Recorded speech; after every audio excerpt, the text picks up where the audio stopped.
जय भीम, नमो बुद्धाय. प्रभाग क्रमांक 2 मधून प्रियंकाताई रणपिसे या जो काँग्रेस पक्ष आहे या काँग्रेस पक्षाचा पंजाब घेऊन उभ्या आहात आणि आज कचेरीचं उद्घाटन आज होणार आहे.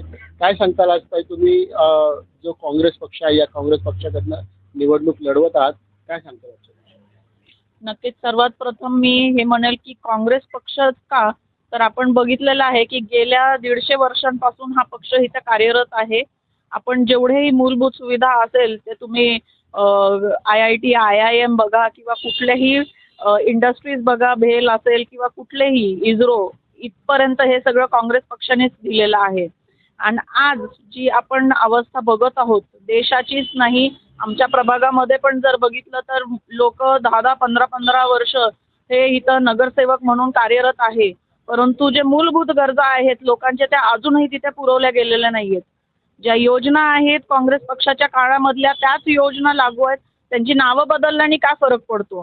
काँग्रेस पक्ष हा नेहमी सामान्य जनतेबरोबर राहिलेला आहे. ते नेहरूंपासून ते आज आमचे आदरणीय राहुलजी गांधी, आज तुम्ही बघताल ते तळागाळामध्ये लोकांना सर्व विविध प्रकारच्या लोकांशी बोलत त्यांच्याबरोबर चर्चा करत ते आपल्या पक्षाबरोबर त्या लोकांना जोडत आहेत. ताई, या जो प्रभाग आहे तर या प्रभागामध्ये अशा कोणकोणत्या समस्या तुम्हाला जाणवल्या आहेत, या ज्या समस्या तुम्ही त्याचं निरसन करणार आहात? नक्कीच मी आज एकच सांगेल की मी एक विजन घेऊन निघालेली आहे. दुसरे उमेदवार काय करत आहेत मला नाही माहिती, पण पूर्वीचे जे आहेत त्यांनी काहीच काम केलेलं नाही असं मी सांगते. आपण मूलभूत जे गरजा आहेत लोकांच्या अजूनही पाणी, ड्रेनेज, राहायला अस्वच्छता, सार्वजनिक जे शौचालय आहे ते अस्वच्छ आहेत, जे आपले कॉर्पोरेशनच्या शाळा आहेत त्यासुद्धा ते तिथे कुठलेही व्यवस्थित योजना नाही आहे किंवा तिथे ई-लर्निंग किंवा स्मार्ट लर्निंग ह्या टेक्निक्स नाही आहे, अस्वच्छ असतात त्यासुद्धा.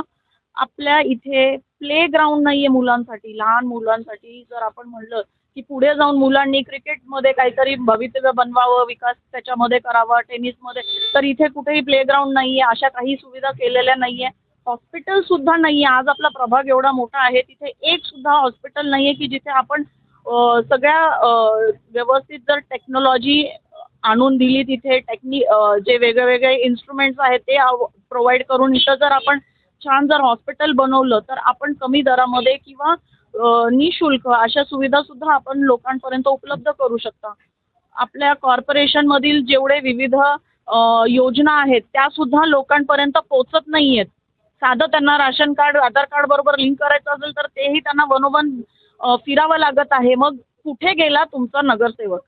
15 वर्ष गेले तुम्ही काम करत आहात असं म्हणताय, तर मग कुठे आहे तुम्ही?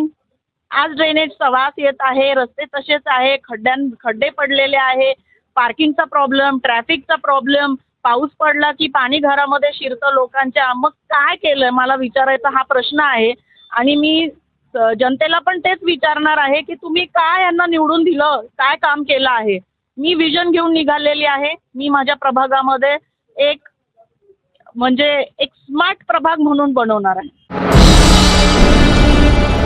आप देख रहे हैं लॉर्ड बुद्धा टीवी.